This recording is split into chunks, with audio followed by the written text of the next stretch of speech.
welcome to Book Chicks. I am Lily and today I am going to be reorganizing my very messy bookshelf. It's kind of a disaster. This is a project that might take a while, so if you see my hair or outfits or something change throughout the course of the video, it's probably because I had to stop working on my bookshelf for a while and then start it again. With that aside, let's get started.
Finished! Oh, that was quite a job. But it was actually kind of fun and I'm really happy with how they turned out. They're all like pretty and shiny and I don't know, I just really like how they look. So I am just going to give you a brief, quick little overview of how I organize them, kind of like a mini bookshelf tour, except it's not going to be an actual bookshelf tour because that would take a while and this video is probably already kind of long. So we're just going to jump right into my little mini bookshelf tour for you. On the top shelf here, we have a series of Unfortunate Events by Lemony Snicket. I just love how it looks in its box set, so it gets a shelf all on its own. Moving down, we have some of my favorite series, for example, Harry Potter, The Mortal Instruments, Percy Jackson, and so on. Next shelf down, we have even more favorite series, for example, Septimus Heap, Artemis Fowl, Fablehaven, The Maze Runner, and so on. Moving down further, we have some of my favorite standalones. For example, The Supernaturalist by Owen Colfer, The Other Bowling Girl by Philippa Gregory, etc., etc., etc. This shelf right here holds my library books, so I don't lose them and have to pay fines because fines are very annoying. And then over here we have some of my TBR books like Ivanhoe by Sir Walter Scott and Into the Wild by John Krakauer, and so on and so forth.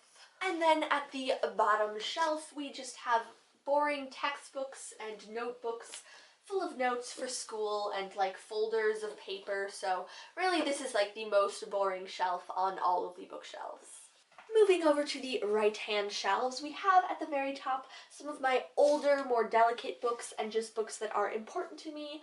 For example, we have The Lord of the Rings by J.R.R. Tolkien, His Dark Materials by Philip Pullman, and then some of my Shakespeare and some of the classics, just because I want them to be on the top shelf where they are safe and out of harm's way. Moving down a little, we have even more series. These aren't my favorites, they're ones that I liked, but like I didn't love, or I liked them more when I was younger than I do now, or just some that I read a long time ago.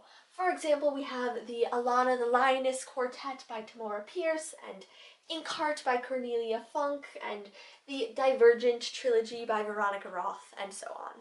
On this shelf right here, I have series that I really wasn't that enthusiastic about, series that I did not like as much but I still own for some reason. For example, the Inheritance Cycle by Christopher Paolini. It was really good in the beginning and then it got terrible and now I just hate it.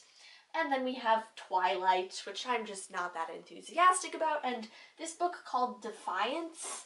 Like, the cover is so cool, but it was a terrible book. So bad.